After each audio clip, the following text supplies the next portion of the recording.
it going? Happy middle of the night. I don't know that I've ever done a stream this late, like this time of day. I'm not sure I have. This is a really different time. You know what, Will? Tonight I don't necessarily have a plan, but there's plenty of stuff to talk about for sure. We can always fix other people's problems. We can talk about what I've been doing. I have, let's see, what did I do? Let's see, when was the last stream? Sunday. What have I done since Sunday? Yeah, Australia. This is a good time for Australia and China. Baking a cake? Oh, you know what, Bobby? Fine. Yes, we're going to bake a cake. No, we're not really going to bake a cake. So let's see what I've been doing. I got the two doorbells done. You knew I had the black one done, and I got the pink one done for the girls and mounted it, and it's working well. They're happy with it. I also got I had some outside lights I was messing with, some of my old, the old RGB, go around the house kind of lights. I had a section of those that I had to fix.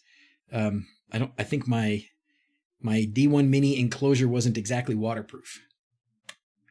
So I think, but I fixed that, and I used that new sketch that Jenny made. It's really got some good features. I'm going to use it to make a dream light for my little girls. And then there was the other thing I did. Oh, I did the garage door. I did the ESP-home on a Sonoff SV garage door with the ultrasonic sensor. How about that? I have not done that yet, Will. I saw what you were sending me though. Will here has let's see. You have was it Octoprint controlling, or Home Assistant controlling Octoprint, or something like that, the other way around maybe? Must see garage door. So the garage door, let's talk about the garage door. Let's see, where did I put I think I still have it in the test. So what I've got for the garage door right now is this. And it's working well. I'll show you the ESP-home sketch, but essentially if I click this, the garage door opens or closes. I just have it as on off right now. And then this is the ultrasonic sensor, which is something that a lot of people asked for when I did the garage door before. They said, why not do an ultrasonic sensor, maybe in place of a PIR, a motion sensor. We've done motion sensors, so motion sensors aren't too hard. These are more new for me, doing the ultrasonic sensors. And I was hoping, and I haven't given up, what I'm hoping is that by using an ultrasonic sensor, I can get different bits of information, such as with the ultrasonic sensor pointing at a certain angle. What I want is to know when there's a car in the garage, because I'll get a certain distance back. Okay. When there's no car in the garage, but the garage door is shut, I'll get a certain distance back. And then when there's no car in the garage and the door is open, I'll get a different distance. So that's the theory.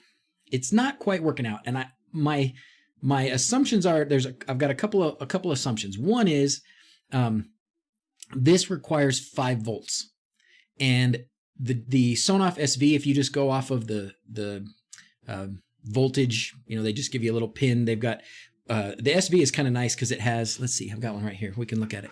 The SV, if you've never used an SV before, it's got the ooh, that's dark. Let me fix that real quick. It's got some very easy to access pins, which is really nice. There we go. Okay. So this is the Sonoff SV. Let's move that thing out of the way a little bit. Did I make everybody motion sick now? Okay, so it's got these 9 pins right here, and what this is 3 GPIO pins, number 4, number 5, and number 14, and then it gives you a ground and a voltage, or voltage is in the middle and then ground. But this voltage is only 3 volts. So unfortunately for the ultrasonic sensor, you need 5 volts. So what I did, and I've gotten pretty close to 5 volts, so I'm powering it with 5 volts, and then it's got these other pins here, and the voltage pin here, it must run through something else, I don't know, but it comes out at 4 volts for something. So I was using that, and I'm getting a distance, but as you can see, if you've been watching this, let me turn it back off. If you've been watching what happened here, it started out at about 5 meters, which is, it's not really measuring. There's nothing that's 5 meters away, right? There's a car in the garage right now, so it might be 3 feet, so maybe 1 meter. But a minute ago, so when I first opened this up, it said 5 meters. And then for a minute there, it said like 2.8 meters or something like that. And then it said 5 meters again. So look what it's doing. It's kind of, I mean, and yeah, sure, there should be some variation when there's a car and no car and stuff, but it's been really kind of sporadic, and I don't know exactly why. And I think maybe it's because it's not getting a full 5 volts. That could be it. Most likely it is. Because when it was only getting 3 volts, it was giving me like no information. It was all just zeros. So maybe it's because it's not a full 5 volts. So that's one thing I got to troubleshoot and see if that'll change it. The other issue might just be the angle and what it's trying to bounce off of. I don't know how square it needs to be. You know, if it's coming down at an angle and it's bouncing off a windshield, is the sound not really coming back because the windshield's at a different angle? You know, it's not 90. Or if it's, you know, sometimes it's hitting the windshield and coming back, but then when it's hitting the concrete, it's not coming back. Or when it's hitting the garage door, it's not coming back. So there's a few things that I need to do. A laser measure. Yeah, that would be it. Which sensor specifically? It's the SR. Oh gosh. It's not a very fancy one. It's SRH something something. This one. Yeah, SR04. It's this one. It's this one right here. So it's probably not made for this. Here's another use for ultrasonic sensor. Ooh, what do we got? Oh, I hate when I do that. Oh, that's cool. Oh, very cool, Will. Very cool. Let's see. I'll show you. So this guy has an ultrasonic sensor and a string of LEDs, and as he gets closer, it changes color, yellow, and then it goes red when you get really close. That's awesome. That's really smart. That is really smart.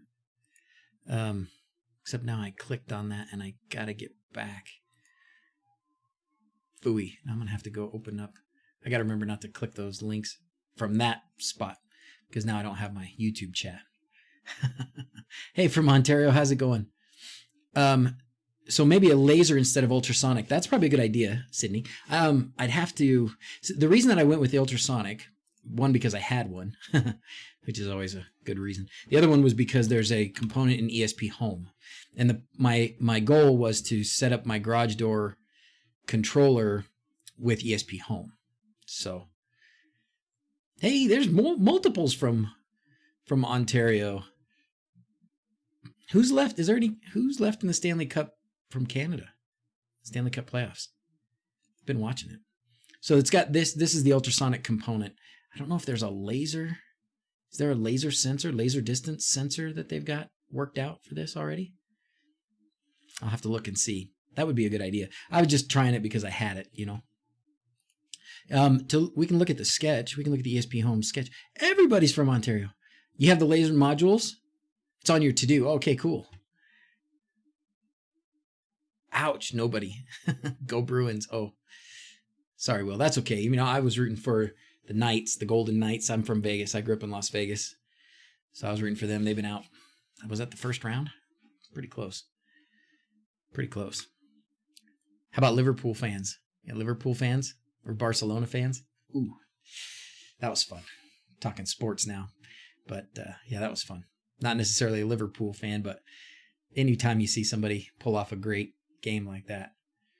All right, so let's look at the garage door sketch. All right, so this stuff's basic stuff here. In order to do the SV, just use a generic ESP01 as the board. This is my this is the reed switch, right? Yes, this is the reed switch. Important part here, I had to make it a pull-up, an input with a pull-up, or it wasn't giving me an accurate state. It was just kind of bouncing around. But this has worked perfectly since I made it input pull-up. So that's on GPIO 14, and that's just a regular reed switch. Then what do we got here? Oh, 12 is the one that controls the relay. This is kind of nice because in this one, for the, yes, I do, Sydney, I do use the Konnecteds. Huh?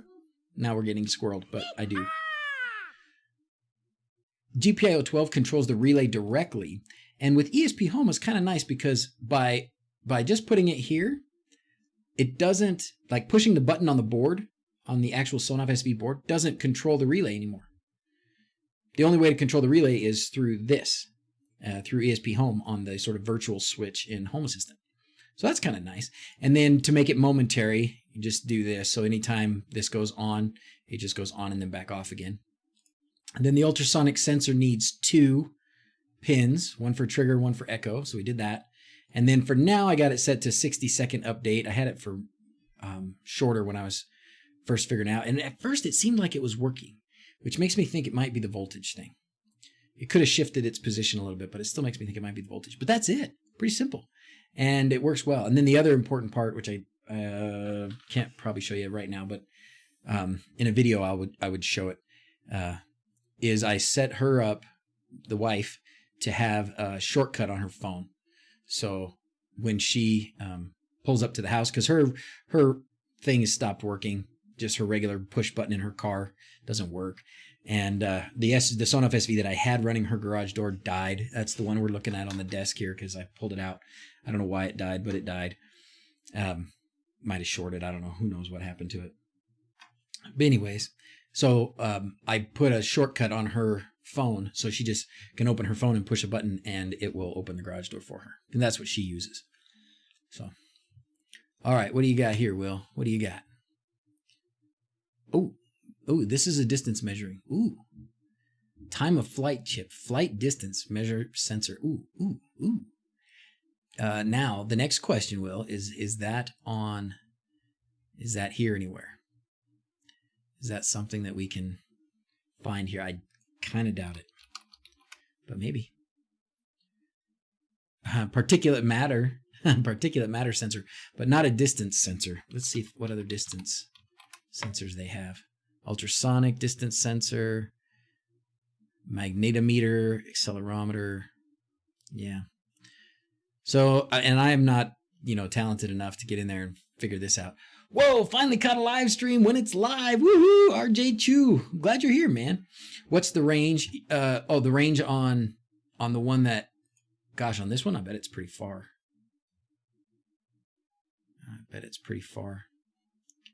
What do you know about that range on this one, Will? Please allow 1 to 3 centimeter error.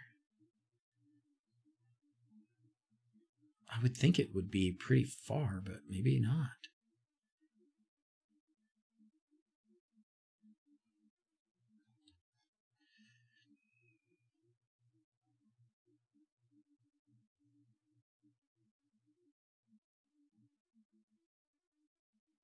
I don't know. There might be something here, maybe on a different page.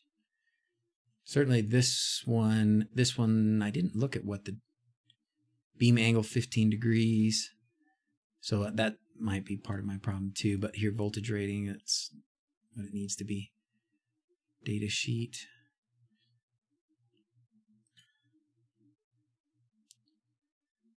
Should get to 4 meters. See, that should work. 2 centimeters to 4 meters. Oh, but we think 10 centimeters. So wait. That's 40 meters. No, that's 4 meters, right? Yeah. So this would be 2.5 meters. Yeah, it's probably farther than that to the garage door. Hey, Ishmeet, how's it going? So this is what I've been working on. This is what I did a lot Monday. I got those things working on Monday and I was really happy. It was a good day. Got a lot of stuff finished. And then today I spent some time just kind of rearranging Lovelace, taking some things off. I've got now, this is a monster card. This is really useful. This just shows me anything that's a light or a switch that is on in the house. Most of these have to stay on a lot of the time, but when I know there's nobody someplace, like look at the theater, the little theater room downstairs, the lights are on, and I can actually, we'll see if I can look at the camera. My cameras have been acting up. We can talk about that too. I don't know why. They were working gloriously, and then they went and became unglorious. So this one, let's see. Come on, baby. We can check it out in Motion Eye instead. But I can look at the camera and I can see, is there anybody in that room? And if there's not, I can turn the light off. Hi, Jackson. Oh, yeah. So look, nobody in the room. Nobody here, so I can just turn that light off. Go back here. I know nobody's there, so turn it off. Save me some money. See what else today. Basement playroom, probably nobody in there either. Oh, come on now. There it goes. All right. And you know what? Another thing that I've done, this is just a little tidbit that might be useful. I've had a few of these cameras. This is one of those ESP32 cameras. This is one of my Pi Zero cameras. And every once in a while, it seems like they need to be reset. They need to be powered off and powered back on. They just, for some reason, they freeze. They stop putting out a video feed. And the only way I've found to be able to get it working again is to unplug it, plug it back in. So, seems like a perfect use of one of those little smart plugs, you know? All right, Guy Morales, this is for you, buddy. Thanks for subscribing. Yeehaw! Here we go.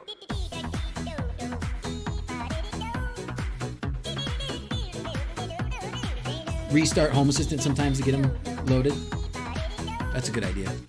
Yours lasts about 15 hours. What's that? What's that, Father Time? Is that your Wise cams or something? I noticed with sometimes if I click on them to try and get a feed, you know, like that, if I click on them to get a feed, it's dark in the hallway out there, but this is the girls' room, looking from my doorbell to theirs, and that little dot is their doorbell. Sometimes if you click on it, it takes a minute, but then it will bring up a feed. But I don't know. I think that it's very easy to just toggle them on and off with one of those smart plugs. So that's what I've been doing. Jackson's taking a test. We had hail today, guys. Hail, as in ice falling from the sky. Can you believe that? What kind of crazy nonsense is that? Ice falling from the sky in the middle of May.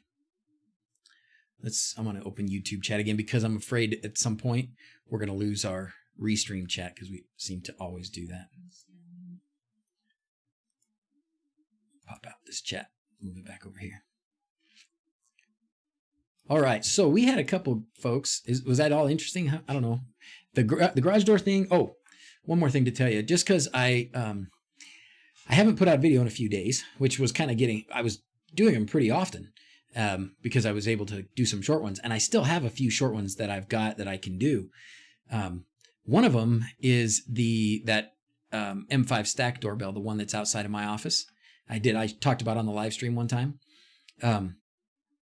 My dilemma with that one is I don't think the video is very good. I don't think it's very good. I don't think it's very clear. And I don't think it gives probably a whole picture of what you need to do. But I may put it out anyways. So we'll see, I guess. Just got your smart plugs installed. Now working on Node-RED to do automations. Awesome, Pring. Fantastic. Node-RED, I wish I knew it better. I don't. Oh, hey, Rob, how's it going? I watched your landscape lights today. I like the idea of, is it genius or is it stupid? Although I didn't, the video, I was driving to work or something, and the video froze for the last 2 minutes, so I didn't see exactly what the verdict was. When they stop outputting video, are they still on Wi-Fi? Yeah. At least I can say that the doorbell is.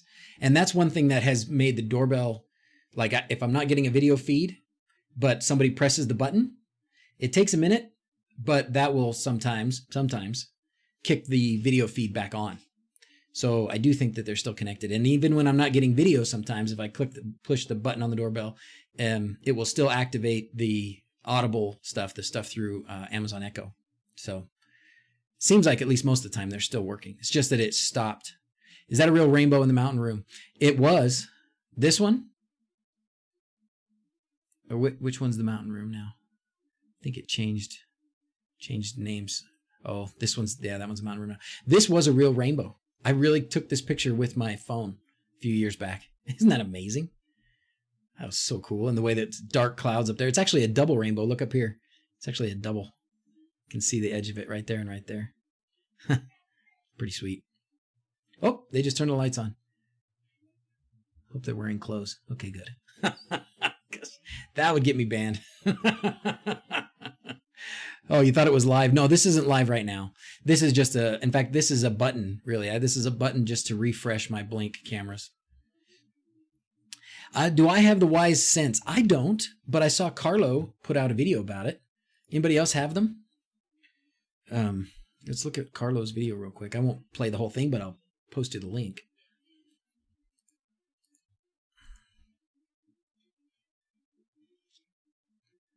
Is it going to give me those things? What is it? Bearstone, right? Bearstone? Is that what he's got different names. Can't remember what it is. And is it something else in YouTube? What is it? How do you get connected to discover its zones? Sydney, I don't know that it does discover them. I think you have to tell it. You have to tell it what zones, or you have to know what your zones are. What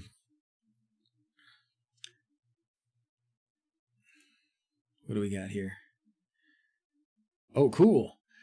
We're getting squirreled. We're totally getting squirreled again. This one. What do we got here? This one's from Will, and this is it going to open for me right here? Oh. Okay, there it goes. So if you use Cura, which is a slicer that I use, it looks like Will has got a way to turn it on and off. So Cura, using Cura with Octoprint to turn your 3D printer on and off. Pretty cool. Did you post that you can post that here, can't you? You should be able to post whatever you want, I thought, Will. If not, it's in the live stream chat, guys, if you want it. Oh, thank you, Sinister Nerd. Is that Carlos? Wise Sense video? Thank you. Save me some time. Yeah, I read about the Wise Sense. Seems cool. You know, it's like a multi-sensor, right? That's battery-powered multi-sensor. You can't post in YouTube? Oh, okay. Oh, maybe you can't post a file link like that? I don't know. Anyways, it's in Discord. The link to that, if you wanted the Cura Octoprint turn on off thing, it's in there. It's a document, probably not. So the connected thing. So Sydney, is that what has you wanting to throw your Home Assistant out the window? Is getting your connected zones sorted out? As I recall, we can look at my configuration for my connected stuff. But as I recall, the zones were already determined in my previous wired alarm setup. And they're really just like, you know, which rooms are which and which things are connected together in the different rooms, right? So you can kind of manage your zones how you want based on what kind of things are close together. You can have like a kitchen zone, which might have a door and a window or something like that. Or a bedroom that has 2 windows and they both have sensors on them, something like that. So let's look at what I have for connected. So when you have a zone like this, like zone 1, for me, so this one only has one, so actual physical sensor connected to it. But so this kitchen window one, this one probably has 3 different sensors. This one, let's see what else. I know there's ones that have the master bedroom. The master bedroom windows, this one's probably 3 sensors connected to it. The theater windows I know is 2 sensors. Basement doors, there's 2 of those. So several of these have multiple things tied together, and that's how it makes a zone. And a zone is just one contact point on there, if that's helping you. And then the other important part about those connected, getting those connected things working is how you set it up in the automation.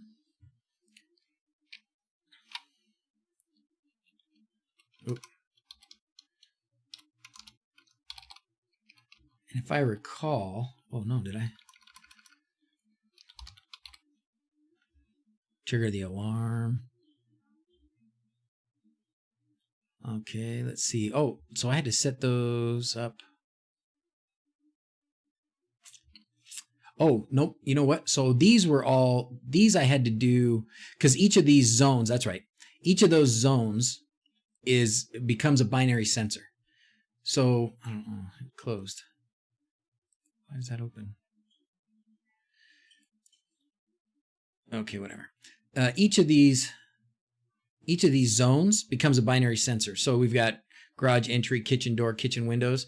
And if we go back here, we've got kitchen windows, garage entry, Haven's room, grandma's room, gym windows. So each one becomes a binary sensor, even though there's more than one actual binary sensor connected to this, right? This is just telling you that one of the sensors on that zone, on that string of sensors, has been activated. Then that's what that will turn that on. I don't know if that's helping you at all. Only 2 zones show up on the overview page. You know what? Look on your states page and see what shows up. What do you have in your configuration? Does your configuration, look like mine? I mean, you've got several zones set up like this.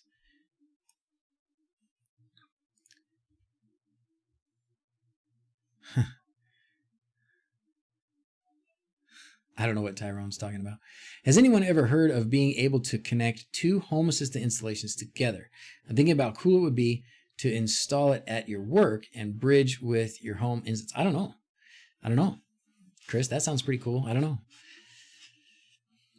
Only 2 zones show up. So you've got several zones, but when you say they only show up, you mean so you're using just the default user interface. So like every badge shows up at the top.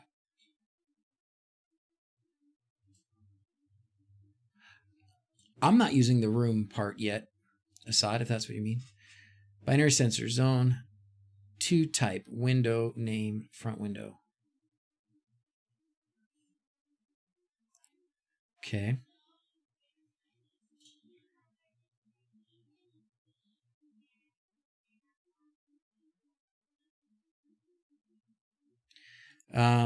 What else could it be? What else could be the problem there? Why would it only show 2 of them? If you search on your states page, are they there? Maybe. Are they different types? Is there one that the 2 that show up, are they both windows and the other one's a door or something? Did you change the type? Maybe that's something. I don't know. Just guessing here. Can't really say. Usually a zone can be a series of normally closed switches connected in series. Any open or break will cause an alarm event for that zone. True dat. What are you trying to do with Room Assistant, Assad?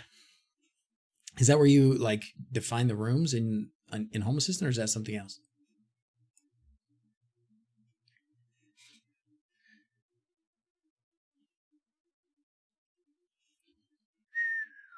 Heard of AirBlink M300 Smart Lock? I have not.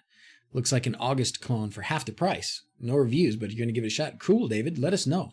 I got a proposition to review a smart lock, like an actual, big lock on your door, months ago. And they said, oh, which one do you want? Which color and which kind? And I told them, and they're like, okay, great, we'll send it. Crickets. Haven't heard anything since. What are we working on today, Tim? Whatever you want, man. I just was free this evening for an hour or so. So I thought, what the heck? I'm going to say hi to the fellas. So here we are. So we've talked a little bit about, I did the ESP-home on a Sonoff SV garage door. And then we've been talking about Konnected for the last few minutes, trying to help Sydney with his Konnected setup. Is that right? Isn't that funny, Rob? I wonder what's up with them. Do you think maybe they went under? Maybe they were trying to save the ship by getting some marketing out, but I don't know. That's funny that you got the same one. Did you just get I just got another spurt of them. It seems like they come in spurts. Does that happen to you? I just have in the last few days another 4 or 5 emails. Hey, you want to review this? You want to review that? And I'm so tempted, but every time I say yes, then I feel obligated, and I don't like feeling obligated. But there's a couple of them that look pretty good. Do I know how to include JavaScript into Lovelace? Not me, Joshua. Does anybody know how to include JavaScript into Lovelace? I don't know anything about Java.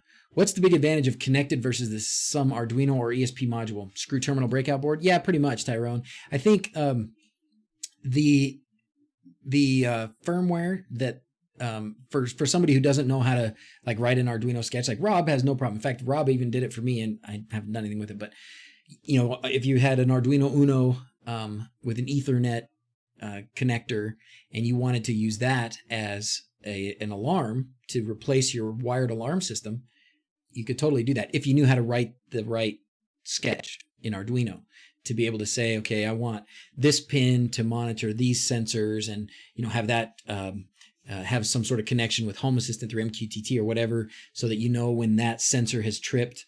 So you could do it yourself. I think the advantage is it's done for you.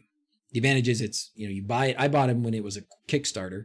So I think I paid like $50 a piece or something like that for the boards, which is still kind of a lot, but I don't mind helping somebody who came up with an idea like that. But for what it is, it's a node. It's just a node MCU with some firmware that Nate wrote, and then the little breakout board with the screw terminals. That's really it. But it works pretty well. It's been working well for me. I get this error in the configurator. Oh, duplicate mapping key at line 60. Oh, binary sensors. Oh, okay, Sydney. So do you have 2 sections that say binary sensors? So what's at line 60? What's on line 60? Let's see. So that can be the same. You can have 2 of those as long as you have. This is because I have 2 boards. I don't know. I'm not exactly sure what the key is going to be, but I think you found the important part there. You found that error. What's at line 60? And we need to figure that out so we can change it. Maybe an includes statement accidentally. Yeah, maybe. Double statement, Control F to find it. There you go. So yeah, find it where you must have binary sensors twice somewhere. I mean, I have binary sensors twice in a situation where it's okay, but if you had like your spacing wrong or something like that and not indented the right way, that could be causing you a problem too. What's the best way to make ESP32 connect on Ethernet, not Wi-Fi? There is an Ethernet setup for it. I haven't done it, but I've seen that it exists. It looked pretty promising. And I thought, ooh, that sounds like fun. In fact, me, I'm going to ESPhome. I don't have the code writing skills. So I'm pretty sure I saw it here.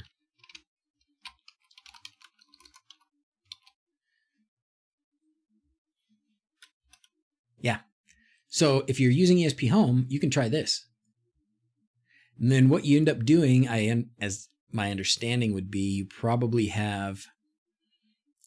So it looks like you need these pins, these 3 pins, and then I don't know what the other one is, maybe a voltage pin. I don't know. You just read through this and see what this tells you about what to do.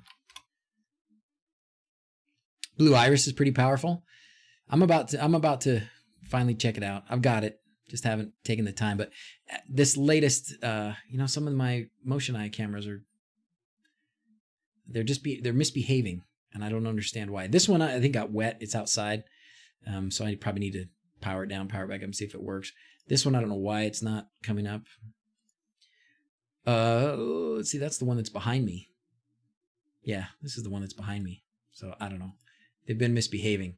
And when I even try and configure them now, like I'm in the configuration. Look, I'm in the configuration, but I can't configure these. Like it's not showing, it doesn't give me the little edit button for this. That ain't right.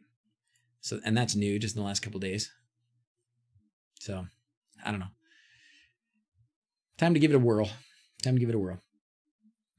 Just need a way to get the feeds. Oh, they turned the light on. That's why that popped up. Sorry.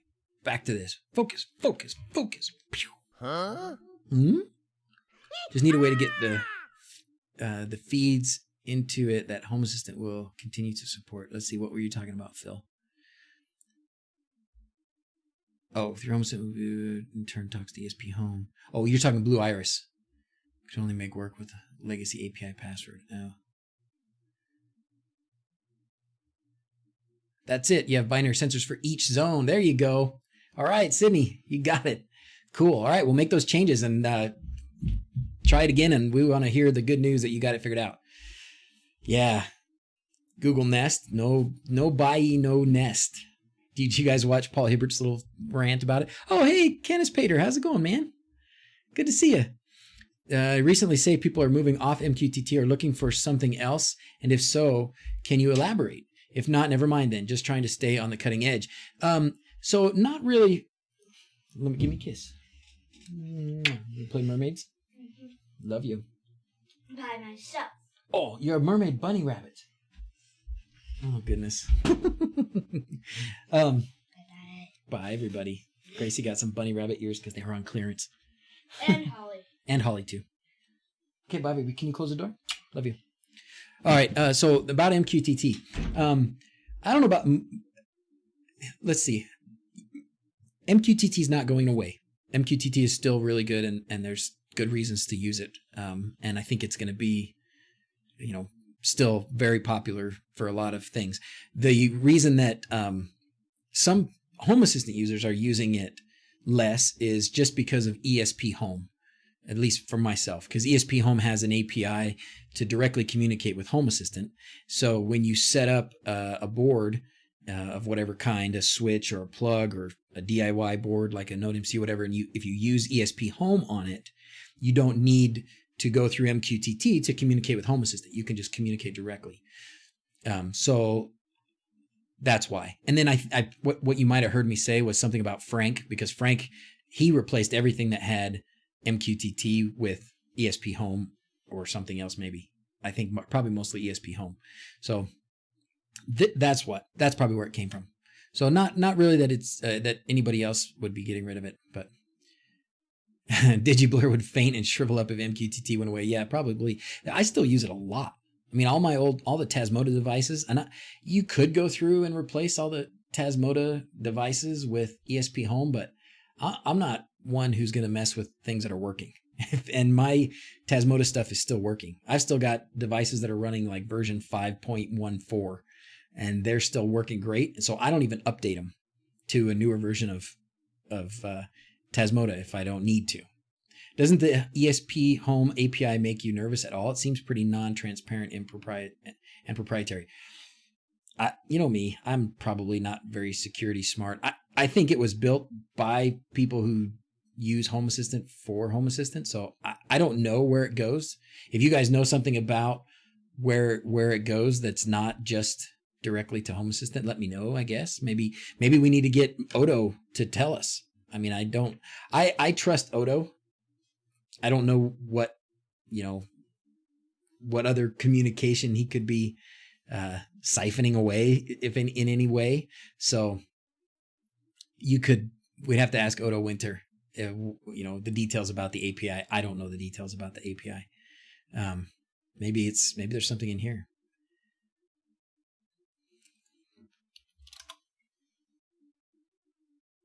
Native API component.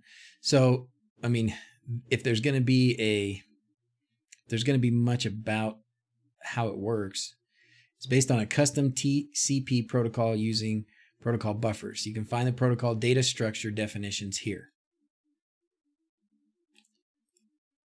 Python library that implements this protocol can be found here. I don't know. I mean, I think this is probably what is. Not saying that Odo is being malicious. I just know that if I want to know something about MQTT works, just Google it. Yeah, that's true. Well, this might be the information you're looking for, Rob. Maybe. Could be that. If you went to this is all above my head. I'm just a doctor. But maybe you can find out some stuff here. Do I recommend community add-ons repository? Absolutely, Sydney. Absolutely. There's a lot of really good stuff in the community add-ons repository. Absolutely. Yes. All I need them for is MQTT. Until there's some cool new feature, I will not have a reason to update. Yeah. Let's see. HTTP was taking a lot of power. MQTT has developed so IoT don't have to lose power on HTTP. MQTT is for IoT. Good. What am I using ESP-home for? Let's look at my list. I've got, and it's more all the time. So pretty much anything that I've kind of done myself in the last few months. So shades, blinds. This was a Quinn LED deal we did, more covered motors. Some of these ESP cameras, garage door thing. I guess that's it. The salt level thing. So far it's been blinds and curtains, which is several devices, the salt level sensor, and then some of these cameras, the ESP32 cameras, and the garage door, the new garage door opener. That's what I've been using it for so far. But I'll use it for whatever I can, honestly.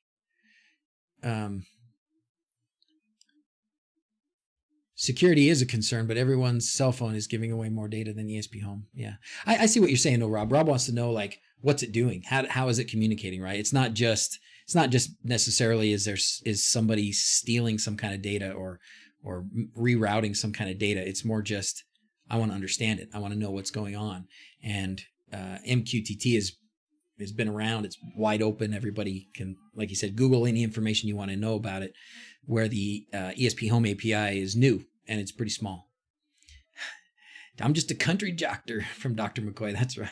Damn it, Jim. What would ESP-home give you over Tasmota? Adam, I think there's different times that you would want to use ESP-home versus Tasmota. Maybe the native API. That's probably the reason that I've been using it. Is it implements it so seamlessly, works with Home Assistant. It's really nice. I went through today and I went to my Tasmo admin here and looked at all my Tasmota devices. There's all my Tasmota devices, guys. 37. Can anybody beat that? Probably. But anyways, and some of these are like T1 switches that have, 4, like this one's got 4 devices on it. So that doesn't really count. It's one device. It's just got 4 different switches on it. But I went through here and there were some devices that I had set up in Tasmota, set them up with Tasmota, but then I had forgotten to create the switch in Home Assistant, got distracted or whatever.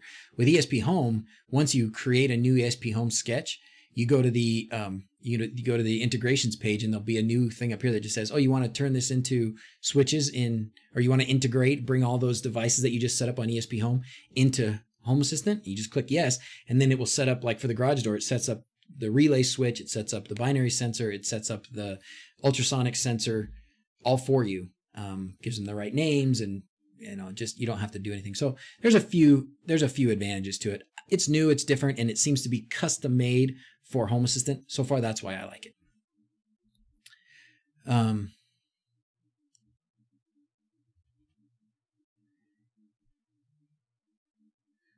Can you put a Sonoff T1 onto ESP-home?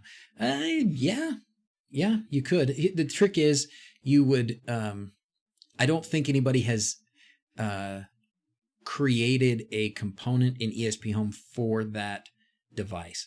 So what you'd need to do is, so like a lot of these things are devices that have already been, somebody went through and they figured out, like the ESP cameras is a good example. So somebody had to go through and figure out which pins are doing what on each of these ESP camera boards. And then they set up something on the back end of ESP-home that says, if you select this board, then these are going to be the right pins, that kind of thing. You know what I mean? So if you look here, let's see, Sonoff devices. I don't think anybody, so there's, oh yeah, here you go. Here's a T1 UK. So it might be the same. You might have, if you, let's see. So this is what you need for the beginning of it. There's got to be more to it than that, though. Yeah. Okay. So here's what you need. You need all this stuff to get the T1 3 gang version working. But all the information that you would need is probably here. But then if somebody, if you don't have this exact version of this board, then the GPIO pins that you assign to different things here may be different. And so you have to kind of troubleshoot it a little bit yourself. So in that way, Tasmota is more developed. So you kind of got to, what I've done is if, I'm not saying ESP-home is the best thing to use for everything. Tasmota is still great for a lot of things. Making your own sketch, if you can do it, like Rob would do, or some of these guys that have that kind of knowledge, that's great too. That's really great. But ESP-home is a good alternative. And for things that have already been established, like the cameras, I don't think you can do. Oh, the other thing is ESP32 chips in general. Tasmota has an ESP32 version, I guess, but I don't know. I haven't used it on an ESP32. I haven't used Tasmota on ESP32, but I know that a lot of the ESP-home stuff, you can do ESP32 things with it pretty easily, like the touchpad, BLE devices. It's kind of set up for that. Camera, stuff like that. ESP-home and MQTT components work well. Local automations. Oh yeah, good point, Alian. That's a good point. So another very cool thing about ESP-home, and a good example of this was in my blinds sketches here. Let's find a good one. Is you can actually write stuff into the, like this. You can actually write stuff into the sketch to offload some of the logic from Home Assistant, like some of the automation stuff. Like if this happens, then do that, or if this happens, check this condition. And if that condition is true, then continue on and do this. You can write that stuff right into ESPhome. You can make rules in Tasmota as well. So it's not like Tasmota doesn't have something that does that, but you can do that in ESPhome. And the great part about that is if your ESPhome device happens to not be connected to Wi-Fi or not connected to Home Assistant, or Home Assistant is down or something like that, the automation that you put into your ESPhome device, as long as that ESPhome device is actually powered on and running, that automation is going to work. So in this case, like I've got this button that will work my blinds. It'll open them, close them, put them up and down, whatever. And even if Home Assistant is down, all that stuff, all the automation part of that function will still work from that ESPhome device. So that's a good feature. You're right. Good point, Alion. How's it going? Thanks for being here. Bobby says, MQTT gives other devices control of your IoT environment, so it's more versatile. But if you're just using ESPhome, make it faster, safer protocol depending on your setup. Yeah. It's sixes, man. I don't think you're going to ever say, I'm never going to say one's better. Maybe in a certain situation, one's better. So think about what project you're doing and, kind of look at them both and try them both. Maybe there's one, in one situation where it wouldn't matter one way or the other. Some situations, Tasmota is going to be better. Some situations, ESPhome is going to be better. So anti-auto anything. I like to have as little magic as possible. I like a little magic. Rob's like no magic. Rob's no magic. I like some magic. Someone was saying if the API is disconnected for so long, it reboots after a bit. Is that still the case? You mean the board reboots? That's a good question. It might be. I know every once in a while you'll see, oh, really? Okay, so I have to change that. They changed that filter non. So if I update that one, it'll be different. So, all right, let's see. Where's another one? Show logs. If you show the logs here, this is really nice. Gives you, sort of the serial output. And every once in a while you'll see it. Oh, what is this thing doing? Every once in a while you'll see it just say, okay, I rebooted. And I don't know why. Warning, disconnected from API. Interesting. I don't know what this thing's doing. Wrong wire in the tag, decode error, wrong wire. I don't know what this is doing. So it's saying it's not connected, but then it will reconnect in a minute. It should. It better. This will be fun if we discover that there's a problem all of a sudden. Oh, see, there it goes. Now it's connected again. No, it couldn't connect. I don't know. Maybe it's not connecting. Interesting. No, it's not. It's having a hard time connecting. I wonder what's going on.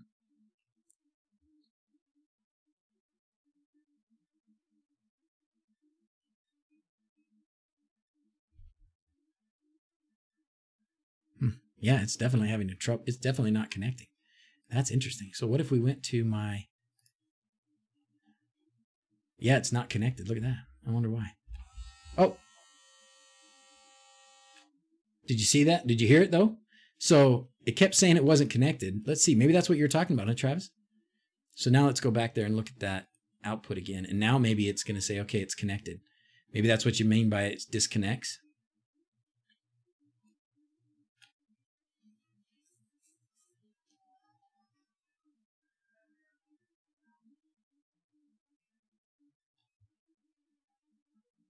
Huh, interesting. You'll probably say it's connected now. It's because you're live. It'll work as soon as you go offline.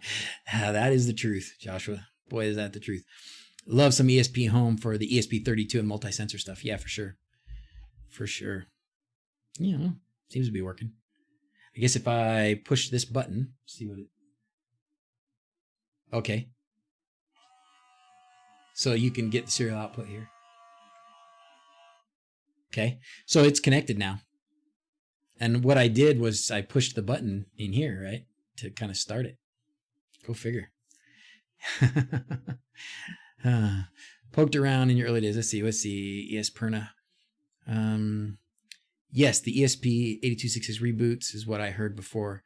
Could be an issue for some switches and plugs if it's down. Maybe. What was that breaking change notification in the salt level sensor? Yeah, let's look at that.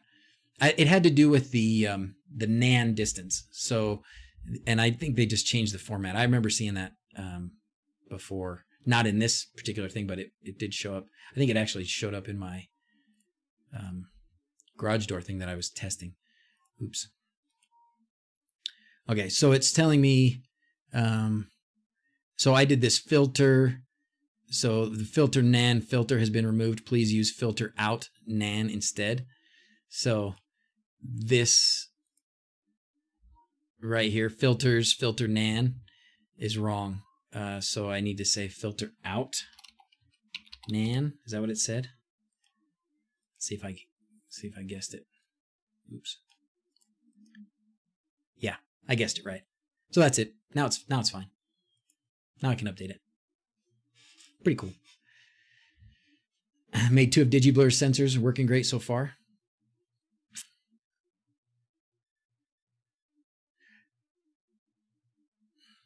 Tasmota is super old.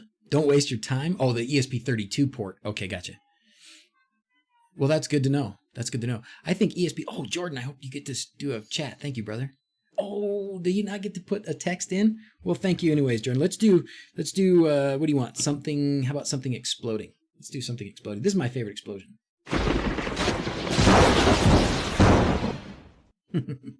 Thanks a lot, man. I love the beard, dude. I wish I could grow a beard like that. Actually, if I tried to grow a beard, that's probably what would happen. It would just grow right down here on my neck.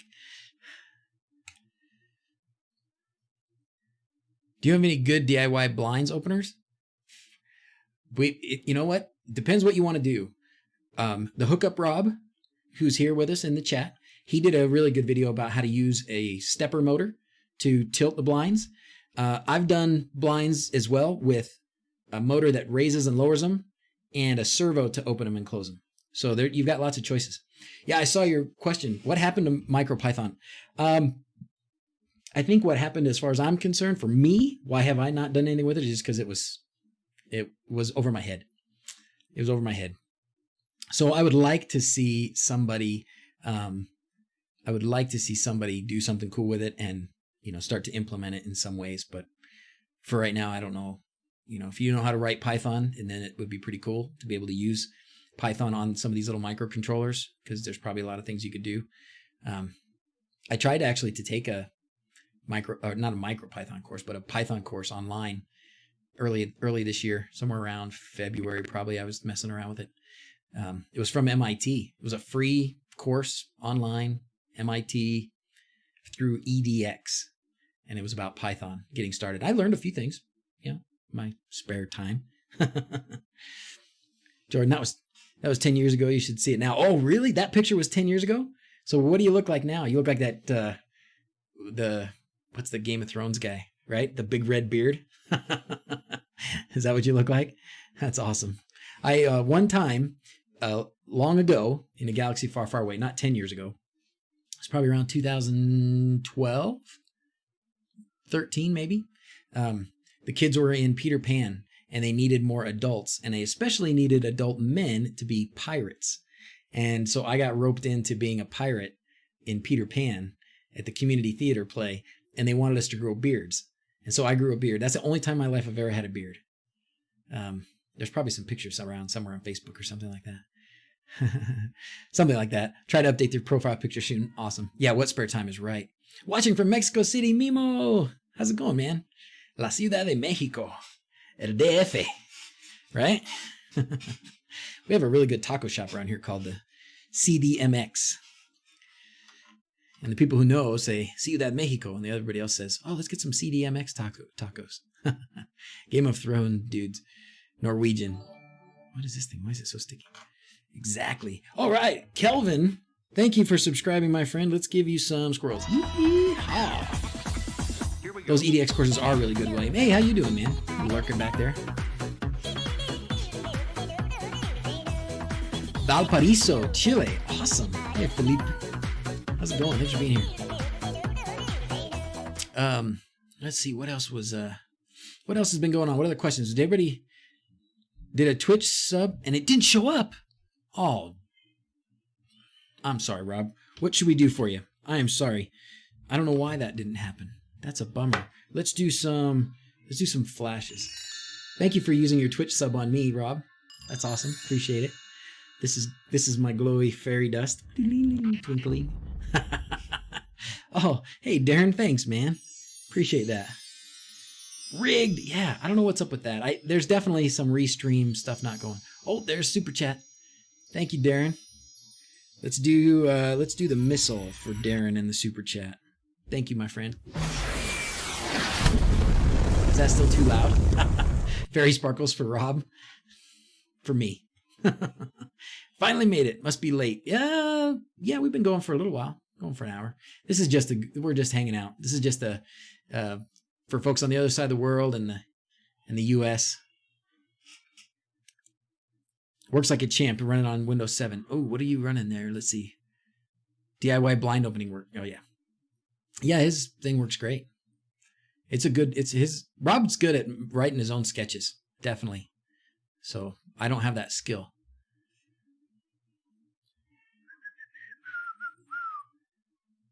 There was something else. Somebody asked me something and now I can't remember what it was. Oh well. It'll come up again, right? Can I ask, do you still use Alexa as media player? All the time, Mark. All the time. All the time. In fact, it's on, let's see, I moved it. So this is the mini media player using She Who Shall Not Be Named. I was listening to some outlaw country earlier today. This is The Legend of Woolly Swamp by Charlie Daniels. That was a fun song. Kind of creepy. But it's Charlie Daniels. What do you expect? But yeah, I still do. We still use it as a media player all the time. All the time. This is a great way to do it with this mini media player because you can text to speech right here in this box.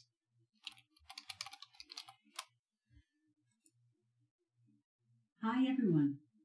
So it works really well that way. And so I've got these for a lot of the rooms in the house. Let's see, where did I put it? I can't remember now. I just was rearranging stuff today, and so I moved some things around, and now I can't remember where I put it. Anyways, yeah, I do use it still, and it works really well. I like it. Can you point me in the right direction? How to insert that? Oh, sure. Oh, Sydney, thanks, my friend. Oh, man, you don't have to do that. We sure appreciate it. What should we do for you, Sydney? You want to do you want the wear squirrel? You deserve something more than a wear squirrel for a nice thing like that. Hopefully you typed in something on the chat and we'll say it out loud.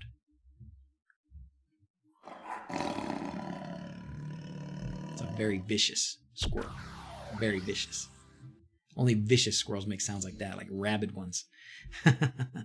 It works now. Yes, awesome. Perfect, man. That is like the pinnacle of perfect live streams. We started a live stream. Sydney got on here with a problem right off the bat. Like before I even put my ugly mug on the screen here, Sydney was like, I'm going to throw my home assistant out the window, right? Made a comment like that at the very beginning. And we chatted about it. You guys pitched in. We got it figured out. And now it's working. Boom. Beautiful. Perfect. Thank you. And I didn't plant Sydney in there. I didn't say, okay, this is what we're going to do. And then this is how you fix your problem, right? Nope. It was all legit. Goal. Well, thank you, Sydney. I'm glad you came to us with a problem that we could solve. Mark, you want to see how this thing works? Sure. So you need a couple things here to make this work. This is a custom component. Do you have any custom components working? Do you have it in panel mode? Oh, I don't remember. This one I don't think is in panel mode. No, I can't remember, but let's look at it and see. Let's look at the raw config editor. So you need a Mark Mysterio. You need custom components, and the card you need is the mini media player card. I can't remember this one right here. So it's the mini media player card. You'll just have to kind of Google mini media player and Lovelace, and something will pop up, and you'll have to just follow the instructions there. Another one of these little short videos that I have ready, and I just need to spend a few minutes to edit it up, is how to install a custom component. What do you call it? The custom component manager. That's this guy here. So if you have this custom component manager, once you install something, it'll tell you what version you have and what version is available, and give you to easily update them. Anyway, so you have to have that custom component installed, and then so that's part of what you have to do. That's in the raw configuration. In the raw config editor under resources, you have to list this. And I can't remember why I did bundle and separate. I think like in Windows it was working, and on Mac the other one was working, so I just included them both, and then it was working on both. It's working on Windows and on Mac. Thank you, Paul, very much. Thank you, Paul. And then let's go down to where that entry is. It looks like this. That's it. So once you've got, your view, whichever view you want to work on, you can just add this card. Oh, here it is. Sorry, I didn't include that line. You add this card too. So actually, I can post this in Discord. I'll post this in the live stream in Discord for you. And I can even do this. This is all you'll find it in that. You'll find it down there. Oh, there's one more part. We can't say that this is the end because this is part of it. This is how you get the Lovelace control of it. But what you still need is the Alexa Media Player custom component for Home Assistant, not just the Media Player card for Lovelace. That's important. Let me see where I can find that. This one I've bookmarked because I use it a lot, or I've had a lot of people ask for it. Is this the one? I think this is the one. Yep. This is the one. Yep, this is the one. Okay, so this is the other set of instructions that you're going to need. So, and I know that's a lot, and I'm not really like, thank you very much, Paul. Paul's just blasting all the good links out there. Thank you, my friend. Appreciate that. Sorry, I didn't see it sooner. Anyways, so you need those things. First, this is the most important thing that you need, is this, and it'll tell you how to set it up here. This is pretty up to date. It's, he's been still maintaining it just a few days ago, a week ago or something like that. So it's still working well. And then you need to be able to see it in Lovelace. The best way to do it is through that custom media player card, mini media player card.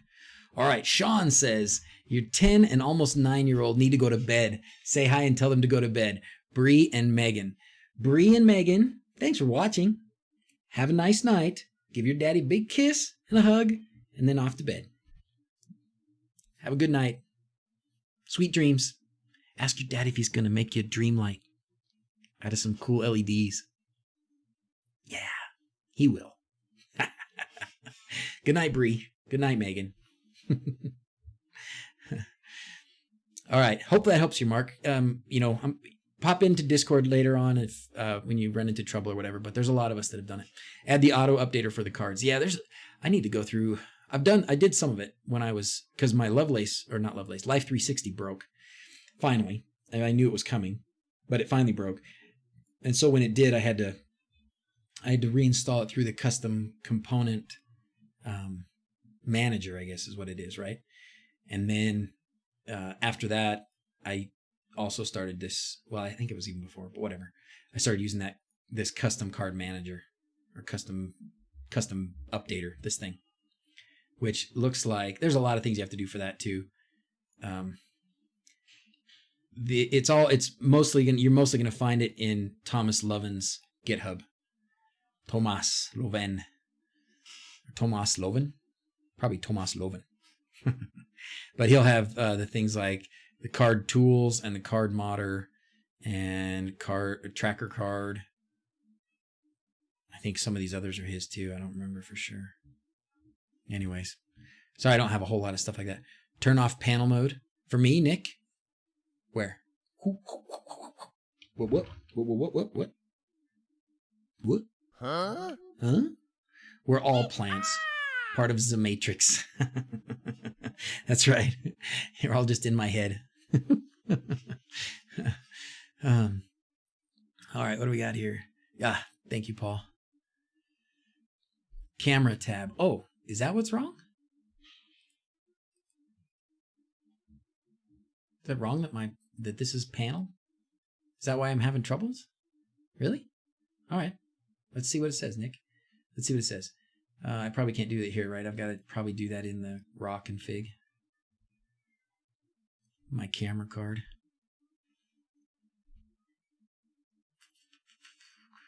Cameras.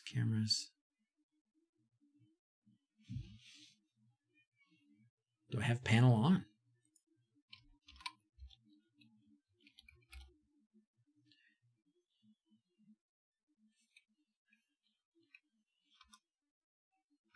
So I have it on.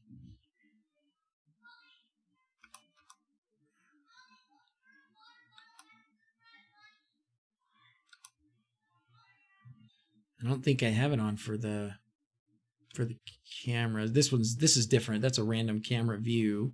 That's a sleep view. Those were some experimental things we were doing. And then these are for my floor plan ones. Floor plan, floor plan, floor plan. Alarm panel. Yeah, I don't think I have it on there. Edit pencil.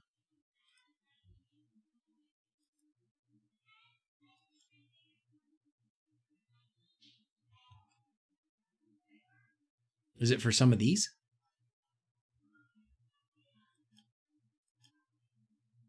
See, it's just not behaving right. Like, I should get something from this. I'm not getting things from this. Oh, DigiBlur. Free super chat. Free super chat from YouTube Premium. Thanks, Travis. Appreciate that, man. Squirrels for you. Whoa. Here we go.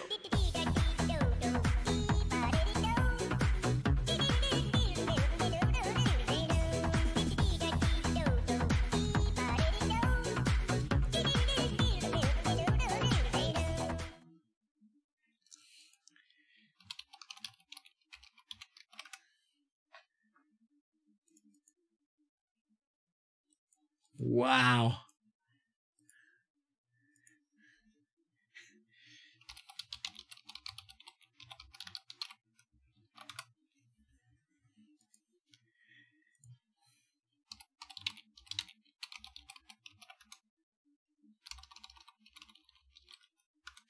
I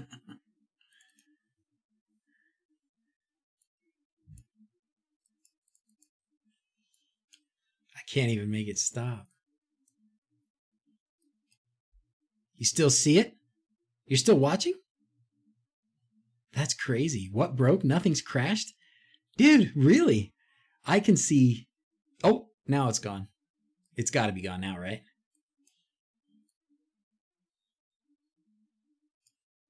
It's totally crashed, guys. There's no way. Is it still seriously working? That is crazy.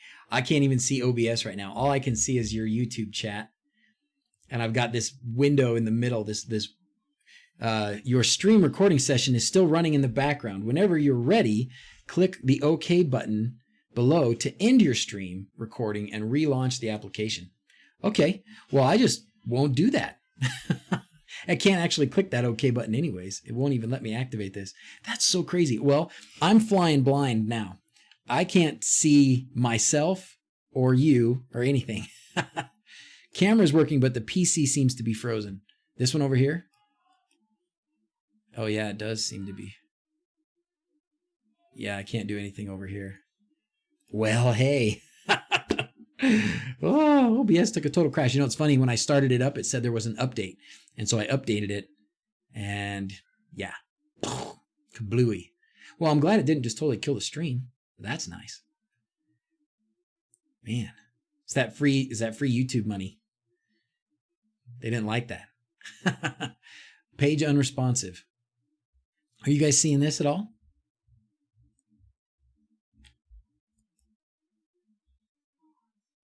Bounce us. It's okay. Well, what we'll probably do, prime squirreling, going blind, Control Alt Delete. Oh, something's happening. Things are changing. Oh, wait, maybe now it's working. Is this working now? Now it's working, huh? Crazy, man. Custom compact header now doesn't exist. Yeah, whatever. Of course it exists. Dude, things are going wild. Whatever. Whatever. Anyways. Isn't that crazy? And then now the custom compact header says it's broke. Whatever. Just need to restart Home Assistant probably or something. What's happening? It's all working. Travis, dang it. Delete your System32 folder. Whoa, DigiBlur. Well, here, make it crash again. Oh, you're welcome, Travis. Oh, thanks, man. I seriously don't expect that this is going to work, but we'll try squirrels. Nothing. Well, here, let's make it crash again. Wanted to send this. Thanks for pushing me to make my first video way back. Oh, you're welcome. I'm glad you make them. I'm glad you make them. You do a good job, and everybody's got different talents. It's pretty fun. Hey, Alka, we're still here.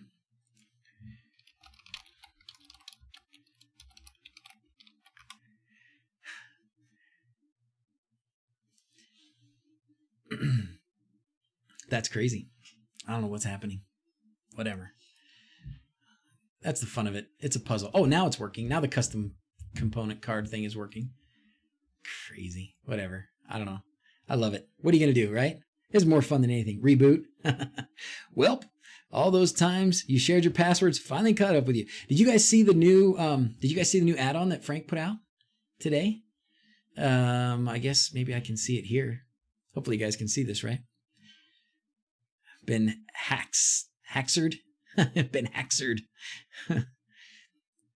How'd you get the time in the upper right? Yep, that's it. Tech for 7. That's the that is the what's it called, guys? Custom mini header or something like that. Yeah, Hass.io is giving me, look at that, man. I got some serious PC issues going on. It's the, somebody give him the name of it. It's the, oh, let's see if I can find it here for you. It's the compact custom header. Compact custom header. That's what it's called. Yes, thank you, Andy. And it's pretty nice. Once you do it, when you do that, when you use that compact custom header, you have to actually go to each in the raw config. In this, you can't do it in the sort of more UI based config for Lovelace. You have to do it in here, and you have to add like this section to the beginning. So when it says cards, for me, that's a new view. And that new view is going to be, I don't remember which one. I guess this is the camera's view, right? So the first thing that I have to add to this view is this part here with the custom compact custom header part. And then there's some options that you can do. So in order to make it look like a clock, to be on the right or be on the left, what you see when you click on it, those are all customs. Paul is a star. Thank you, Paul. Uh-oh. Okay. Oh, Steven's got another issue with Konnected. All right. Another question. Alarm device sounds sick. When I test it, it doesn't sound like an alarm, but makes a clicking noise. Interesting. A zone out name, siren, momentary, pause, repeat. You know what, Sydney? I don't use the siren on the board. So, I've never tested it out. If it's making a clicking, the first thing that comes to mind is it getting the right amount of power? Does it need some voltage besides just the signal? I don't know. I don't know how they work. Maybe somebody here will be able to point you in the right direction on that. Sorry, I don't know where to start other than that.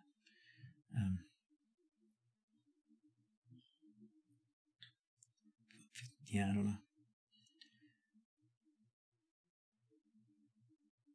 Custom cart. Thank you, Paul. Yep, there it is again. Hey, Doc, wanted to redo your Lovelace layout. Can you show your custom cards? You mean which custom cards I'm using? Yeah, these are the ones that I'm using. I'm actually not even using all of these. Definitely using the mini media player. The plan coordinates, here's something funny. When I set up the doorbell for the girls' room for fun, hey, James, they said that they wanted to see the camera image. Great. They have an iPad that used to be sort of the parents' iPad, and then it's the one that the two little girls sit down together and watch YouTube videos on, right? So I thought that would be a good one to have the video screen, the video pop up when somebody came to their door. So I put Home Assistant on there, and I set up a new user for that iPad, and set it up so that that's what happened with that automation was that thing popped up. Well, what that did was it gave the girls a reason to open Home Assistant on the iPad. And when they did, they found the floor plans, and they think it's really cool. So I've had the floor plans for 9 months, and hardly anybody has ever used them, including me. But the two little girls have been enjoying the floor plans now, to my surprise. So anyways, the plan coordinates, that's what I use the plan coordinates for, it helps you locate things on those floor plans if you're going to use floor plans. Monster Card is really useful. What I've used Monster Card for, I'll show you. What I've used Monster Card for is this. this is a card. I can show you what it looks like in the UI here. This is a card. This is a monster card. And what it shows me is anything that is a light or a switch that is on. And if I have a few, like I have a few things that I don't, this is part of a three-way switch, these two. And I only want to know if one of them's on. I only want to know if the one that is actually powering the lights is on. The other two, they don't really matter, other than when they switch from on to off, it toggles the one that's actually controlling power. So I don't want to see if those are on or off. I don't care. So I put those in exclude. But otherwise, now everything that's a light or a switch that is on will show up here. And this is what I go through at night to see, like, okay, the garage lights don't need to be on, so I'm going to turn the garage lights off. Or I know that nobody's in, the playroom, the toy room, so I can turn the toy room lights off, stuff like that. So this is, the monster card's pretty useful. All right, let's go back in there and see what else I have. I tried the audio card. I don't really use. That was supposed to be so you could play, you could make your browser like a media player. So wherever you were looking at something, you could play sound out of that. That was pretty cool. You know what I'm going to do, Paul? Can I? Oh, I guess, am I logged in as the wrong person? No, I should be able to do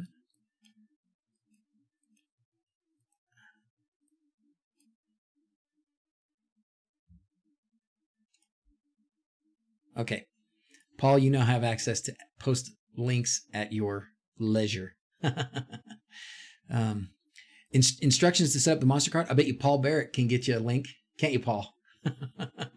The other Paul. Hey, Morley. Hey, Paul Morley. How's it going? Paul Barrett is the other Paul that has been master of the links today. I started talking about Frank's new add-on passwords. Thank you. Got totally squirreled.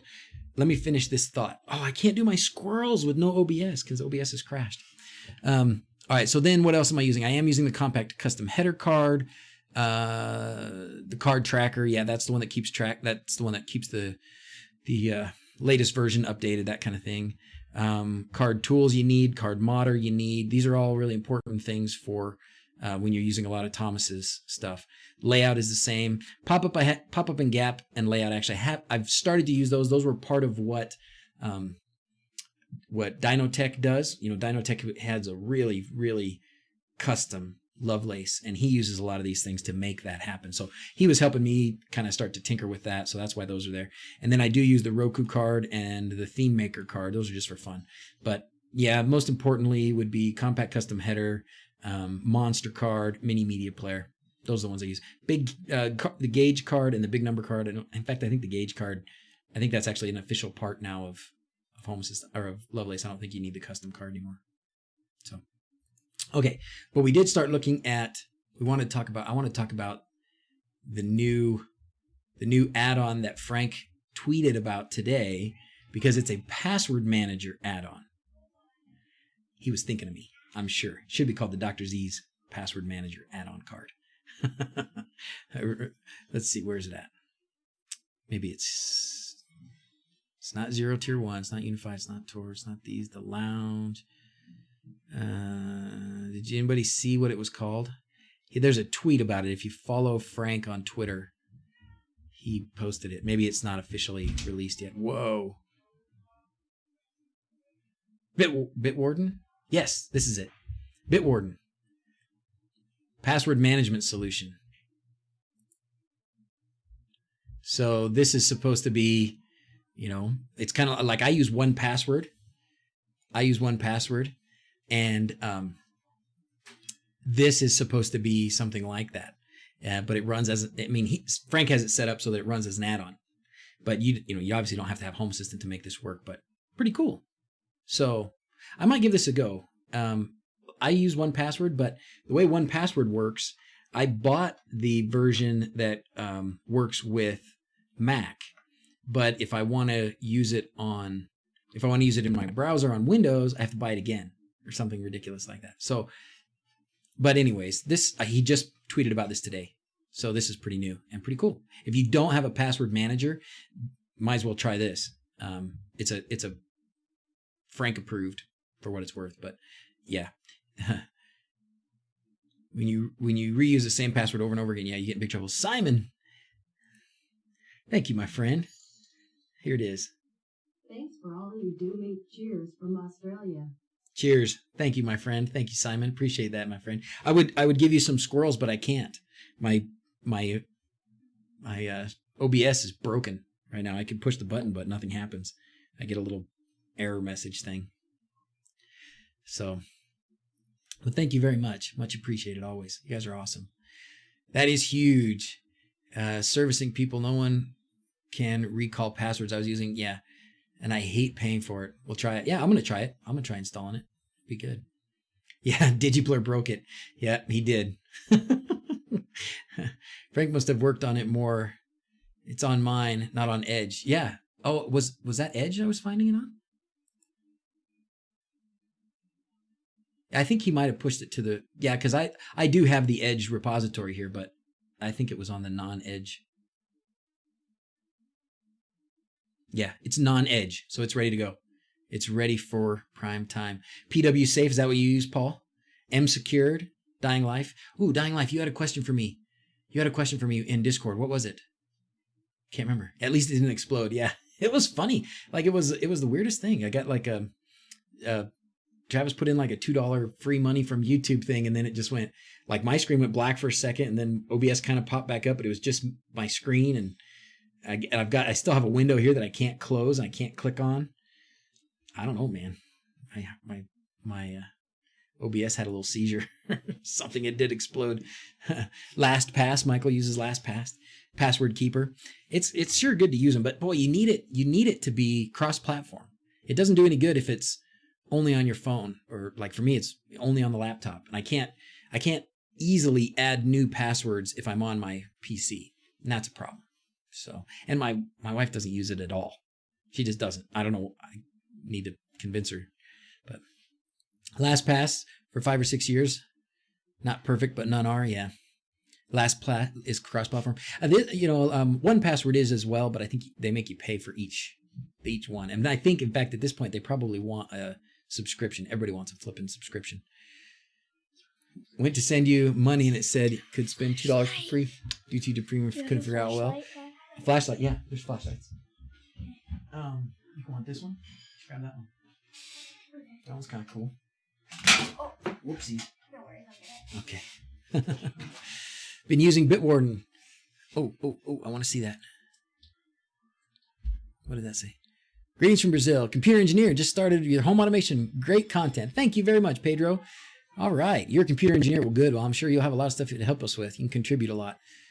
Seen a look on your face when it crashed, really? Well, I'll have to go back and watch it.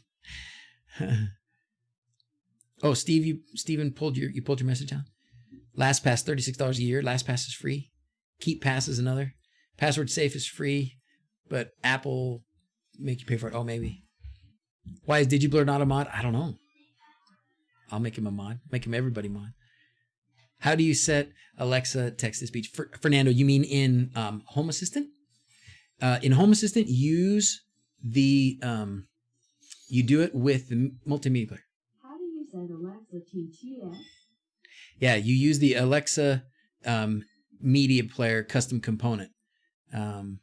Integration not found. Alexa media, follow the instructions. First custom component. What have I done wrong? Gosh, I wish, let's see. It may be, I'd have to see more about how you set it up, but let me look at those. Let me look at what he's got as far as install instructions these days. I would expect it's right on, but things have changed. So if you're looking, there was an older post of the Alexa media player, and I don't think it's disappeared. So hopefully that's your problem. Hopefully you followed the wrong instructions, and we can get them straightened out for you. Where did it go, guys? There it is. Is this the one that you went to? Is this the one you followed? Thank you, Matheson. Thank you. How many echoes has he triggered in the last 2 minutes? Oh, sorry. Have I been saying it out loud? Probably a lot. Do I have a video for the Alexa setup? I do, but it's dated. So, and in fact, it changed right after I did it, Matthew. I should probably do it again. Let's see. Let's go through this, and we'll just kind of walk through this, and we'll see if maybe you can see where you went wrong. Using Bitwarden for 2 years. on Unraid. It works awesome on Windows, Linux, Android, and iPhone, all for free. Thank you, Steven. Maybe was that the message you took back? Okay, good. That's good to hear. That's perfect to hear, actually. That's awesome. All right, let's see what this says. What it does, installation instructions, see the wiki. All right, so first part, make sure you're on a high enough version of Home Assistant. Download the Python files. Okay, so you need to go to this master branch. You need to grab them. Then this is showing your this is the folder format. So in your config folder, you have to have config, and then another folder for custom components, and then another folder for Alexa Media Player, and then you need to have these files in there, in that Alexa Media Player folder, and they will be part of this. They'll be in that master branch. So let's go to mine real quick, and we'll see what it is. What did I use for your Fire tablet wall mount? You mean like to actually mount it? I 3D printed some corner brackets. That was how I actually mounted it. It's probably not the slickest. There's some other guys that have better looking ones now than mine. Mine's really minimal, but it's just corners. I put drywall screws in each corner, and these are these little things I 3D printed that just kind of grab the corners. All right, so config, then custom components, then Alexa Media, then those 4 files. Forget the notify.alexa. Oh, okay. Oh, I keep saying it. I'm sorry, guys. I wish I could respond to that. I'm sure it was a subscription or a follow or something, and I can't see it. I heard the sound, so thank you for whoever that was. Bitwarden is fast. I already have keyword imported. It's simple. Awesome. Cool, Will. That's good to hear. I wonder how easy it would be to import my 1Password stuff. 1Password integrates. How well does it integrate with iPhone? I've noticed that 1Password now is an option when I'm putting in passwords on the iPhone. 1Password, I can just kind of click some things and it goes there. Okay, so when you have those things in the right place, then you need to add something to your configuration.yaml file, which will look like this. So I'm assuming, was it Pring that was asking? I'm assuming you have something like this in your configuration. There was a time where this mattered if you're in a different country. I don't think that's the case anymore.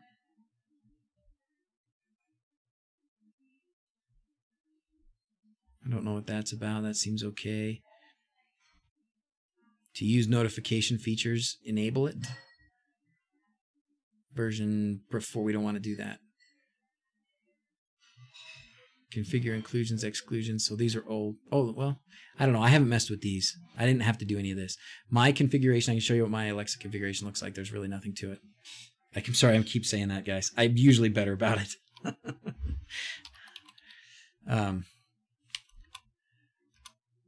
So that's it. That's all mine is right there. So hopefully, I don't know if that, I don't know that I told you anything new, Pring. I just kind of walked through this.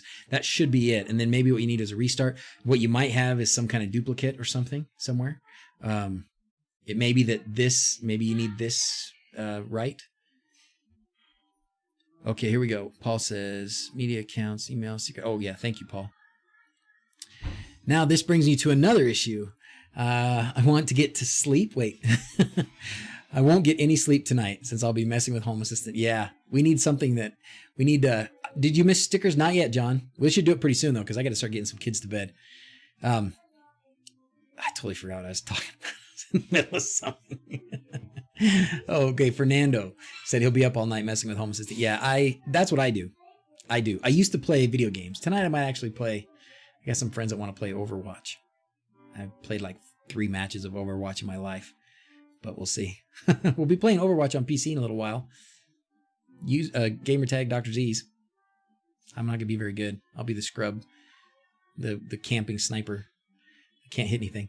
Just purchased our first home. Wanted to do a smart lighting and ended up stuck in a rabbit hole. Ain't that the squirrel den? Of Home Assistant. Now I have a few ultrasonic sensors on the way. Awesome, Helen.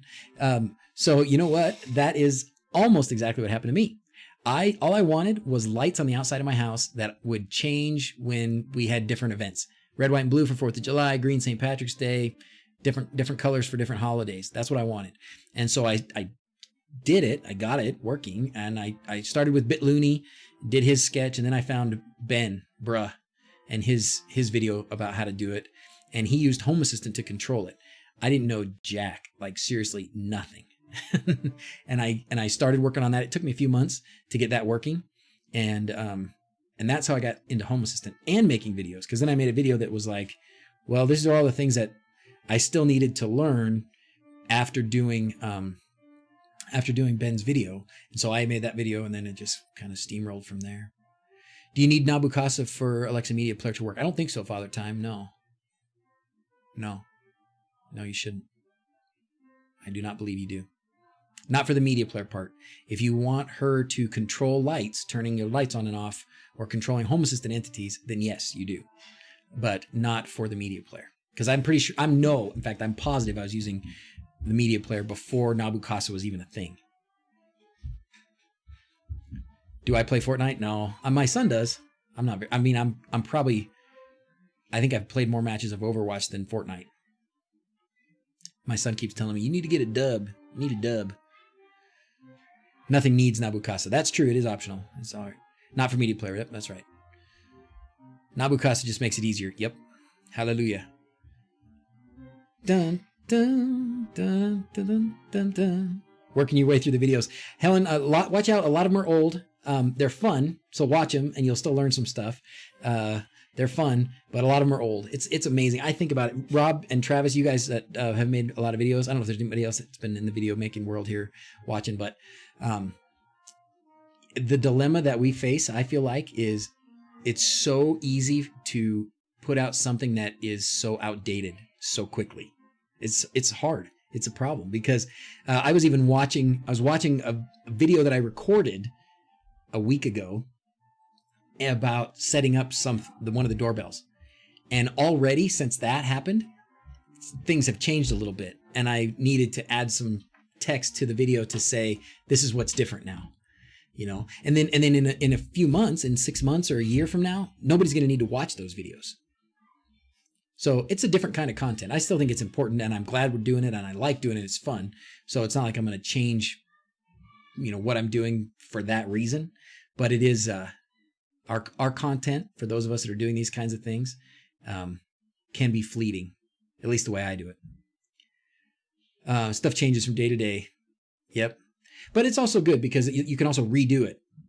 It's all, there's too many things that I need to redo. It does move so fast that you could redo things like this. When I do this garage door thing with ESPhome, that'll be the third very different garage door opener setup that I've put a video out on. So it's not a bad thing to put out extra videos. All right, let's see. Division 1 and 2 are your all-time favorites. I was into Destiny hard. It was like crack, man. I had to get off of it. I had to stop. So I haven't played now in months. It's fun. His son playing on the computer, Discord disconnected application running. Oh, were you playing? Yeah, my son does play. It does show I'm playing Fortnite. Oh yeah, that is Dawson. He's probably playing on my account in the other room. Yeah, he's on one of the Xboxes playing on my account. I'm sure of it. You can go say hi to him. Does it say that in Discord? It says I'm playing? That's funny. Yeah, Dawson plays on my account all the time. Borderlands 2 is pretty funny. I've played a little bit of Borderlands 2. I just think it's funny. Claptrap. We should probably name something in Home Assistant after Claptrap, don't you think? I should name my robot vacuum cleaner Claptrap. He's the best part of that. Yeah, and it's good to have, you're right too, Travis. It's good to have different videos about different things. Watched your RF bridge video, then found the follow-up a few videos later. Yep, that's right. That's how it goes. There'll be a lot of those. So I always hesitate, like when I know something's outdated, I think, do I go back and take it down? No. I mean, I hate to lead somebody astray and give them information that I know is dated. But it's the nature of the beast with YouTube. It would be kind of dumb for me to take it down. He uses my PC. Well, he's not right now. I think it's because it's Windows 10. I wonder how come. Maybe I have Discord on the. I don't know. I have Discord on the Xbox too. I don't know. Check the video description is key. That is true. I do try and update those. I haven't done that in a long time though either. I'm bad. Let me see, since it's getting, now it's almost 9, or it's 8:40. Let's go, let's see. We may have a problem with the giveaways. Hopefully the giveaways will work. We'll try it. So we'll start up the sticker giveaway. Oh, looks like DigiBlur popped in already. So go ahead and pop in some stuff for, not right now, but before. What? Oh, yeah, maybe he did.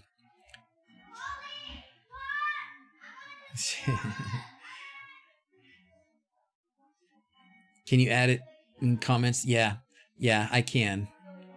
Stickers. Okay, good. Everybody's popping up. Try to install Alexa Media Custom Card now. Okay, give it a go, Michael. Hit us up in Discord. There's, here you can look for Keaton Taylor. What's his? Oh shoot. His tag in Discord is different. It's not Keaton Taylor. It's something else. Oh, and zip ties. Oh, thank you for reminding me, Sir Goodenough. Thank you for reminding me.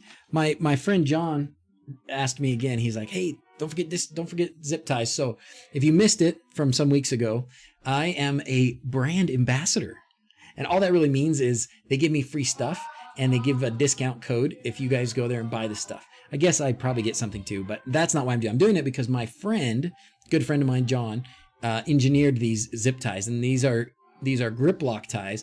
What makes them unique is they've got this is the advertisement part of the stream. They've got this like rubber, these rubber tracks on them, and so they kind of squeeze a little bit better. They don't tear things up for like wires and stuff like that. And then they're also just you're gonna hear it click. Oh, sorry. They're also releasable, so you can reuse them. So GripLockTies. And I am throwing these in with the stickers in an envelope. So, and if you go to GripLockTies, pull up this GripLockTies, GripLockTies.com. When you go there, it's the same price here as it is on Amazon. But if you put in DrZzs, capital D, R, small r, capital Z, small z, s. If you do that when you check out, then you should get free shipping. So it's a cool idea. These are unique. Not a lot of people have these. They're reusable, and this little rubber, this little rubber thing on them here is pretty nice compared to normal zip ties. They're a lot stronger. If you've ever had like zip ties where you tied them and they snapped, like it happens to me all the time. I feel like I'm putting them on, tightening them up, and crack, thing just breaks. You go, dang it. These are pretty well built. So is it not registering mods for the giveaway? If I do channel mods, if I do channel mods, is it going to take away everybody else? No. Okay, good. Oh no! No! Did you see that? No! Oh my gosh. I think it has to start over. Can you believe that? Golly, we are just having a horrible night. Okay, well, stickers again, everybody. Travis, what did you do this time? Dang it. All right. If you already typed stickers, type it again. Zip ties by DrZzs. Missed the, oh good. You missed the on the custom components. Oh good. Good. You got it. Figured it out, Pring. Dang, awesome. All right, that's 2 success stories. Goal! I need to make that one of my wow, it's loud. Sounds like they're watching Lord of the Rings or something. All right. Stickers and ties. Let's try this again for stickers and GripLockTies. Stickers. All right, we're at 50. We were at 53 when it crashed. Don't spam me, bro. How's it going, Bobby? Good to see you, man. How's Japan? Stickers. Jesus. DigiBlur is the DrZz's version of Ludius for Frank. Is that right? Does Ludius crash all of Frank's stuff? Oh, man. Good times. Am I in? Let's look, Matheson. Let's look. Whoa. Dude, I thought it freaked out again. Yeah, you're there. Gosh, man, everything's very finicky. Like my My PC is like on the brink of explosion tonight.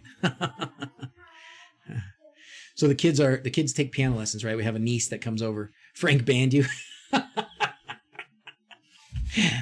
Yes, Ishmi, you are still waiting for your stickers, but I made a couple of steps closer. I made some progress. So they're coming. They're coming. Yeah, I will. As soon as we're done here, I'll reboot the PC. You bet. Yeah, it is definitely time to restart it. Feeling lucky? All right. Oh, Fursby Golfer. Fursby Golfer. That's awesome. That's awesome. Tyrone shoelaces. The Travis factor. Boom. He did he? No, he probably didn't. Well, he might have just for fun. All right, how are we doing? 61. All right, who's ready? When in doubt, restart the house. Yeah, no kidding, huh? Color me winner. Wellbo, hey man, how's it going? Haven't seen you in a while. D, or you want to do this? Oh, let's do the kids. Computer, tell everyone it's time for sign off. Announcing. It's time for sign off. Glad I got a lot of ice. I've been letting that sit there for an hour. I think I'm in now, Sammy. Let's see if you are. I bet you are. Sammy Sassoon. If you don't look good, we don't look good. Do you remember that? We got Vidal Sassoon. Does anybody remember Vidal Sassoon? Hairspray from the 80s. Gel. It's time for sign off. I'm ready for grip ties covered in stickers. All right, let's do it. Let's do it. Okay. Oh, you know what? We don't have a drum roll, though. So we're just going to have to do it the old-fashioned way. Yeah, because it kind of crashed. Like, everything crashed. So Do we need to smack your head then? yeah. Oh, don't do it hard, Dawson. You do it so hard. I know. Drum roll, please. Okay, let's do it. Drum roll. Roll it. Do I remember Hairspray? Yeah, it was a long time ago. Roll it. Jesse Hills. Jesse Hills is winner numero uno. You won the giveaway. All right, Jesse. You got to message me in Discord with your address, and I will put your name. I'm actually going to put your name on the list right now so I can keep track of who needs to get stickers. Oops, that's a screwdriver. Can't write with that. I'm good, but I'm not that good, huh? What are we going to do for sign-off tonight? What do you guys want to do? A's. No, like backwards. as always. No, backwards. God, backwards. Backwards. Okay. Always let's do it thanks for backwards. watching. We'll do it backwards. We'll start with adios and go back. Adios. That'd be It's fun. gonna be hard. Okay, it will be hard. So you got to think about it now. So we're not quite ready. Adios. Wait, we got to do one more drum roll. One more time. Bobby knows. Bobby wants his stickers. One more time. We're going to roll it again. Drum roll. Helen. Well, how about that? Just got started in Home Assistant. Do you know Was just Helen? saying. I do now. She's her new friend, or he. I don't know. I see but him right Helen here. is usually a I girl like name, but him. that's okay. Helen. Helen. All right. Helen, Helen, send me the address to that new house you just built, and we'll get you some stickers and zip tie. Okay? You and I do. I'm aware. Oh, I wish somehow, some way, I want everybody to be able to get some stickers. Yeah. Somehow, some way, I want everybody to be able to get some stickers. Dad. I haven't been keeping track of who's subbed yesterday. Yeah, probably. That's funny. That's funny. Daddy. Will's like, where's my stickers? I've been here since 2017. Daddy. Can't set reserved IP for Hass.io on your Google Wi-Fi. Really, Wait. Gregory? That Oh, was I do. yesterday. That was when he subscribed. Yeah, he subscribed Yeah. yesterday. Yeah. All right. What's the Discord address? Exclamation point D, and it will give it to you. Don't you see? Yep. Thank you very much. Thank you. Thank you, Okay. Alka. All right. So we were going to do it. Let's do this sign off. You guys ready? Adios. Ready? Let's see. Wait, hon. Your name's been picked twice, but you only accepted one. Adios. Said to rerun the next. That's right, James. Thank you very much for It's doing gonna that. be super Next hard. time. I have a rose in my hair. Okay, so we're going to do it backwards. Let's do it. Ready? Okay, so Adios. here we go. Adios. Adios. No. No, Next. Watching for thanks. Watching for thanks. No. Wait. No, that's Before right. Watching no, for it's thanks. as Thanks for always. watching. Until next time. Adios. Yeah. So it's next. No, it's Till next time. time You're right. next. Time next Next. until Until- Next. No. Watching thanks. watching Thanks. for For thanks. Always Always as. Ooh, that was hard. As Should we always. try and do it fast? No. As always, like Martin. Okay, we're not gonna be able to do it fast. Have a great night, everybody. Thanks for being here. That was a lot of fun. Thanks to everybody that pitched in and helped out with links and just, giving advice to everybody that was new and needing help. Give me your address. I haven't forgot you, Ishmeet. Have not forgot you, brother. Daddy. Take care, guys. Good night. Daddy. What about? Oh, I don't even know how to turn it off. I don't even know how to stop the stream. I think I might have to reboot the computer just to stop the stream.